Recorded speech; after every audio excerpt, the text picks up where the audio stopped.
நல்ல நண்பன் அடையாளம் ரொம்ப முக்கியமானது. நல்ல நண்பன் இஸ்லாம் சொல்லுகிறது, நல்ல நட்புகளை இணைத்துக் கொள்ள வேண்டும், நல்ல நண்பர்களோடு இருக்க வேண்டும், நல்ல நண்பர்களை தேர்ந்தெடுக்க வேண்டும். அது நண்பர்கள் முதல் அடையாளம் என்பது நாம் ஒருவரோட நட்பு பாராட்டுகிறோம் என்று சொன்னால் முதல் அடையாளம், தலையான அடையாளம் என்பது அந்த நட்பு அல்லாஹ்வுக்காகத்தான் இருக்க வேண்டும். நான் ஒருவரை நேசிக்கிறேன், இந்த நேசத்தினுடைய ஆணி என்பது நான் அவரை அல்லாஹ்வுக்காகத்தான் நேசிக்க வேண்டும். சகோதரர்களே, யாராக இருக்கட்டும் இந்த உலகத்தில், என்னுடைய தந்தை, என்னுடைய தாய், என்னுடைய சகோதர சகோதரிகள், என்னுடைய மனைவி, என்னுடைய பிள்ளைகள், என்னுடைய நண்பர்கள், இவர்கள் அனைவருடைய நேசமும் அல்லாஹ்வுக்காகத்தான் உங்களை நேசிக்குகிறேன்.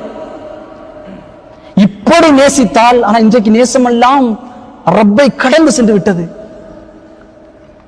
கடந்து சென்று விட்டது. இன்றைக்கு வரக்கூடிய திரைப்பட பாடல்களும் பார்க்குகிறோம், பெண்ணை அல்லது ஒரு ஆணை ரப்புக்கு நிகராக கொண்டு வைக்கிறார்கள்.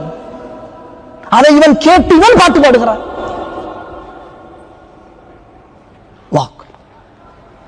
நேசம் என்பது அல்லாஹ்வுக்காக இருக்க வேண்டும். நான் ஒருவரை நேசிக்கிறேன், ஏன்? அல்லாஹ்வுக்காக அவரை நேசிக்கிறேன். ஏன் நேசிக்கிறேன்? அவரிடத்தில் மார்க்கம் இருக்கிறது, நேசிக்கிறேன். யார் நேசிக்கிறேன்? அவரிடத்தில் தொழுகை இருக்கிறது, நேசிக்கிறேன். ஏன் நேசிக்கிறேன்? அவர் எப்பொழுது பார்த்தாலும் மார்க்கத்தை ஏவுகிறார். பின்னால் சஹாபாக்களுடைய வரலாறை பார்ப்போம் இன்ஷா அல்லாஹ். அல்லாஹ்வுக்காக அப்படி நேசித்தா என்ன ஆகும்? ரசூல் ஸல்லல்லாஹு அலைஹி வஸல்லம் இமாம் புகாரி பதிவு செய்கிறார்கள் 6167 செய்தியாக, இமாம் முஸ்லிம் ரஹ்மத்துல்லாஹி அலைஹி பதிவு செய்கிறார்கள் 2639 செய்தியாக, அனஸ் பின் மாலிக் ரலியல்லாஹு அன்ஹு அறிவிக்கக்கூடிய செய்தி. ரசூல் ஸல்லல்லாஹு அலைஹி வஸல்லம் அவரிடத்தில் ஒரு மனிதர் வருகிறார், யா ரசூலல்லாஹ், நான் உங்களை நேசிக்கிறேன், அல்லாஹ்வுக்காக உங்களை அளவு கடந்து நேசிக்கிறேன். ரசூல் ஸல்லல்லாஹு அலைஹி வஸல்லம் சொன்னார்கள், அன்த மஅன் மன் அஹ்பப்த, நீ யாரை நேசிக்கிறாயோ அவர்களோடு இருப்பாய் நாளை.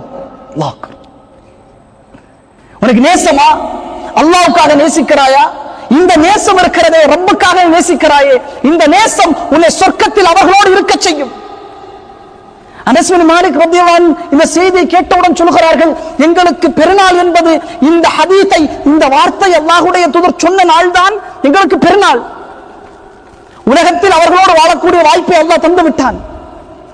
உலகத்தோடு ரசூலுல்லாஹி ஸல்லல்லாஹு அலைஹி வஸல்லம் அவரோடு தோழமை கொள்ளக்கூடிய பாக்கியத்தை தந்து விட்டான். அபூபக்கரோடு தோழமை கொள்ளக்கூடிய பாக்கியத்தை தந்து விட்டான். உமரோடு தோழமை கொள்ளக்கூடிய பாக்கியத்தை தந்து விட்டான். ஆனால் நாளை மறுமையில் அது கிடைக்குமா? ரசூலுல்லாஹ் சொன்னார்கள், அன்த மஅன் மன் அஹ்பப்த, யாரை நேசிக்கிறாயோ அவர்களோடு இருப்பாய் மறுமையில், கவலைப்படாதே.